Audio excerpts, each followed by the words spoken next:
सन्मान्य अमित साटमजींनी ज्या जेटीचा उल्लेख केला अध्यक्ष महाराज ते आपल्या मतदारसंघामध्ये अध्यक्षमध्ये येतं आणि इथे ही जी काय गेटवे ऑफ इंडियाकडे असलेली ही जी जेटी आहे त्याच्या टोटल 5 जेटी आहे, त्याच्यामध्ये 1 ते 4 आणि ही 5वी. अध्यक्ष महाराज या मध्ये ह्या जेटीची वर्षानुवर्ष वापर होत चाललेला होता आणि 1 ते 4 ची आता अवस्था अगर अमित साटमजी आपण तिथे जाऊन पाहिली, तिथे मोठ्या प्रमाणामध्ये अपघात होणं आणि या सगळ्या गोष्टी मोठ्या प्रमाणामध्ये गैरसोय सुरू होती जनतेची. आणि म्हणून हा जो परिसर आहे तो मुळात मुंबई पोर्ट ट्रस्टच्या हस्तांतरित आहे आणि मुंबई पोर्ट ट्रस्ट हे सगळे मुळात हे सगळे निर्णय घेतात आणि मुंबई पोर्ट ट्रस्टने मग तो निर्णय घेतला की बाबा ही जी काय 5वी जी जेटी आहे तिला थोडं काय नीटनेटकं करून थोडं काय त्याच्यामध्ये अजून खर्च करून अगर प्रवाशांची गैरसोय अगर आपण दूर करू शकतो आणि म्हणूनच त्याच्यावर मुंबई पोर्ट ट्रस्टच्या माध्यमातून अध्यक्ष महोदय खर्च करण्यात आला. त्याच्यानंतर ते जे काही दर जे आपण आम्हाला इथे उल्लेख करतायत ते क्लबच्या लोकांसाठी सदस्यांसाठी वेगळा तर त्यांनी तिकडे ते राहणारे जे काही क्लबचे सदस्य आहेत त्यांच्यासाठी वेगळा दर आणि 92 रुपयाचा जो काही विथ जीएसटीचा तो दर आहे. आजचंही तिकीट डेली पास माझ्याकडे आहे म्हणून 92 रुपये जे काय त्यांच्याकडून घेतले जातात आणि त्यानुसार लोकांची गैरसोय दूर करावी यासाठी एकंदरीत ते सगळे निर्णय मुंबई पोर्ट ट्रस्टने घेण्यात आले. अध्यक्ष महोदय या संबंधित कुठलाही अगर निर्णय घ्यायचा असेल तर महाराष्ट्र मेरीटाईम बोर्ड असो किंवा बंदर खाते महाराष्ट्र होतो ह्यांच्याकडे तो अधिकार नाही अध्यक्ष महोदय.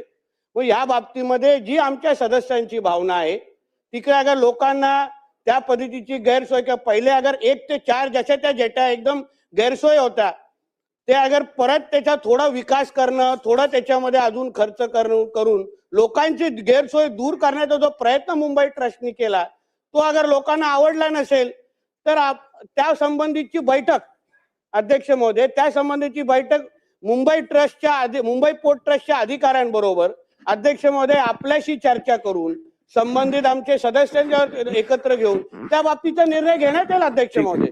मुळामध्ये हे सगळे निर्णय का घेतले जातात अध्यक्ष महोदय? वर्षानुवर्ष तो परिसर आपणही त्या भागामध्ये राहता अध्यक्ष महोदय.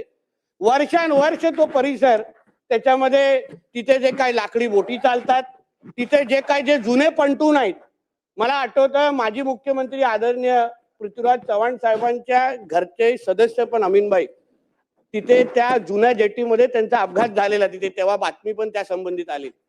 मग या सगळ्याची गैरसोय दूर करावी म्हणूनच ह्या सगळ्या पद्धतीचे निर्णय घेतले गेले अध्यक्ष महोदय. दर अगर आपल्याला जास्त वाटत असेल जो मुंबई पोर्ट ट्रस्टने लावलेला आहे आपण संबंधित जे काही विकासक आहे त्याला बोलून घेऊ बैठक घेऊ पण अध्यक्ष महोदय हा परिसर कधी ना कधीतरी विकसित झाला पाहिजे. आज जी काय आवाज आता आपल्याला माहिती आहे हाकेच्या अंतरावर असलेली रेडिओ क्लब जेटी ज्याला आपण राज्य सरकार म्हणून 200 पेक्षा जास्त कोटी खर्च करून तिथे विकसित करतोय जेणेकरून हा पूर्ण भाग जो ट्रॅफिकनी भरलेला असतो लोकांनी भरलेला असतो पूर्ण सगळ्या वर्षानुवर्ष त्या जुना म्हणजे ब्रिटिशकालीन काही गोष्टी आहेत तिकडे अध्यक्ष महोदय त्या सगळ्या गोष्टी बदलल्या पाहिजे म्हणून त्या भावनेने घेतलेला निर्णय. म्हणून या बाबतीमध्ये अगर निर्णय घ्यायचा असेल तर मुंबई पोर्ट ट्रस्टच्या लोकांना एकत्र होऊन तो निर्णय घेण्यात येईल. ठीक आहे एक मिनिट या विषयात हा विषय गेटवे ऑफ इंडियावरच्या जेटी संदर्भातला आहे आणि त्या मतदारसंघाचं प्रतिनिधित्व मी स्वतः करतो त्यामुळे ह्या विषयाची थोडीफार माहिती मला आहे. आणि असं असताना सर्वप्रथम मी असं नमूद करू इच्छितो की जल वाहतूक प्रवासाची जबाबदारी ही संपूर्णपणे मुंबई मॅरिटाईम बोर्डची महाराष्ट्र मॅरिटाईम बोर्डची आहे. महाराष्ट्र मॅरिटाईम बोर्डनी यापूर्वी या 5 जेटींसाठी प्रवाशांकडनं सेस रिकव्हर करण्यासाठी 5 रुपयाची मर्यादा घातलेली. उर्वरित 4 जेटीसाठी 5 रुपयाची मर्यादा आजही आहे.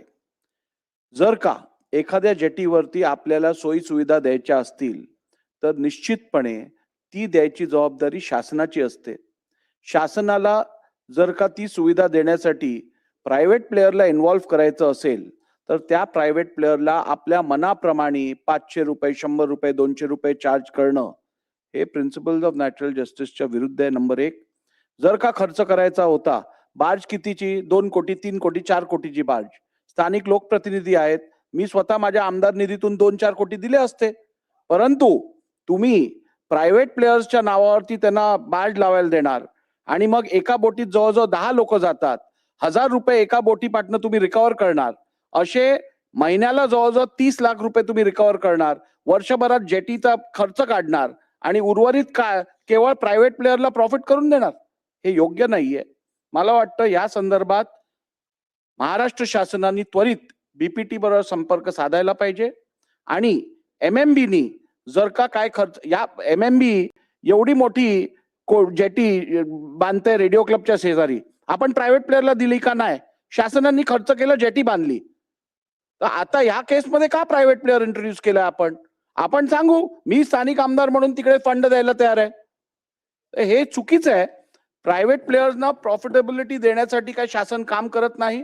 महाराष्ट्र शासनाने त्वरित एमएमबीनी त्वरित बीपीटीशी संपर्क साधून ती जेटी वरती जो कर आकारला जात आहे तो थांबवावा आणि जर का त्या पंटूंसाठी खर्च करायचा असेल तर शासनाने करावा अथवा स्थानिक लोकप्रतिनिधी म्हणून मी माझ्या आमदार निधीतून तो खर्च द्यायला तयार आहे.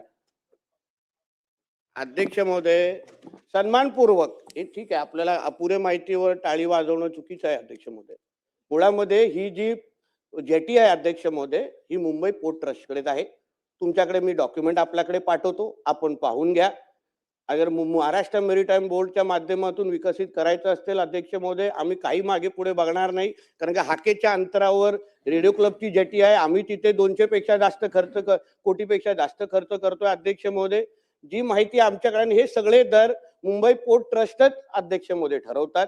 आम्हाला इथे आपल्याला ही चुकीची माहिती देणं हे चौकटीत बसत नाही अध्यक्ष महोदय. आपल्याकडे सगळी माहिती आम्ही पाठवतो. शेवटी लोकांची गैरसोय दूर व्हावी, लोकांना पण दर्जेदार काहीतरी सुविधा भेटलं पाहिजे ना. 1 ते 4 ज्या जेटी आहेत अध्यक्ष महोदय, आपणही त्या परिसरामध्ये राहता, आपण अतिशय लोकप्रिय असे लोकप्रतिनिधी तिथे आहात. आपल्यालाही त्या परिस्थितीची पूर्ण जाण आहे अध्यक्ष महोदय. म्हणून आपल्यालाही माहिती आहे 1 ते 4 ची परिस्थिती अतिशय वाईट आहे. म्हणून थोडं सकारात्मक पद्धतीने, डोळस पद्धतीने अगर ह्या सगळ्या गोष्टी बघितल्या, येणार आता वर्षानुवर्ष चालणाऱ्या तिथे लाकडी बोटी जिथे सातत्याने अपघात होत आहेत, तिथे लोक 2-2, 4-4 महिन्यामध्ये सातत्याने इथे लक्षवेधी लागते, प्रश्न लागतात. अध्यक्ष महोदय, मुद्दा एवढाच आहे, आदरणीय देवेंद्र फडणवीस साहेबांची दूरदृष्टीप्रमाणे, आदेशप्रमाणे त्या पूर्ण भागाचा विकास कसा करता येईल, वर्षानुवर्ष तो तसाच असलेला आपला गेटवे पूर्ण परिसर विकसित कसा करता येईल, लोकांना चांगल्या कशा सुविधा देता येईल, हाच प्रयत्न आहे अध्यक्ष महोदय. लोकांना जास्त दर देऊन आम्हाला, अध्यक्ष महोदय शासनाने माझे 1 अर्धा मिनिट मला द्या अध्यक्ष महोदय. लोकांकडून जास्त पैसे आकारून आम्हाला अध्यक्ष महोदय, आम्ही लोकांचे सेवकच आहोत. तिथे लोकांकडून आम्ही जास्त पैसे आकारून आम्हाला एमएमबी करून आम्ही करा, शेवटी जनतेचाच पैसा आहे, आम्ही जनतेचेच सेवक आहोत. जनतेकडून जास्त पैसे घेऊन तो कुठलाही प्रायव्हेट प्लेअर माझ्याकडे महाराष्ट्र संबंधित कागदपत्र सगळे आहेत, आपल्याकडे पाठवतो. आपल्याला कोणीतरी चुकीची माहिती अध्यक्ष महोदय आपल्यापर्यंत पोहोचवलेली आहे. मी निश्चित पद्धतीने, कारण का जी योग्य गोष्ट आहे ती आपलं योग्य म्हटलंच पाहिजे. मला शासनाकडनं एवढंच स्वीकारायचं नाही. मला शासनाकडनं एवढंच उत्तर पाहिजे. मला शासनाकडनं एवढंच उत्तर पाहिजे. विकास व्हायला पाहिजे ह्याबद्दल मला वाटत नाही या सभागृहात कोणाचंही दुमत आहे. विकास हा व्हायलाच पाहिजे, पण विकास करत असताना विकास करून द्यायची जबाबदारी शासनाची आहे. शासनाची जबाबदारी असताना आपण एखाद्या प्रायव्हेट प्लेअरला जर का तो विकास करायला देणार आहोत आणि त्याचा भूदंड जर का सामान्य जनतेला बसत असेल तर मला वाटत नाही हे वेलफेअर स्टेटच्या डेफिनेशन मध्ये बसतं. आणि त्यामुळे मला काय याच्यात फॅक्ट्स मध्ये जायचं नाहीये. माझे निर्देश एवढेच आहेत या विषयात की आपण कमीत कमी दरात पॅसेंजर्सची सोय करावी. एमएमबी बीपीटी बरोबर समन्वय साधून या ठिकाणी हे दर कसे कमी करता येतील या संदर्भात खबरदारी घ्यावी. आणि जर का एमएमबी कडे या कामासाठी द्यायला निधी नसेल तर मी परत एकदा रेकॉर्डवर आणतो, स्थानिक आमदार म्हणून मी माझ्या आमदार निधीतून जो निधी लागेल तो द्यायला तयार आहे. अध्यक्ष महोदय, आपल्या वक्तव्याचा मान ठेवून निश्चित पद्धतीने आम्ही स्वतः मुंबई पोर्ट ट्रस्टशी संपर्क करू, या संबंधित मीटिंग घेऊ, ह्याचे दर कसे कमीतला कमी करता येईल अध्यक्ष महोदय.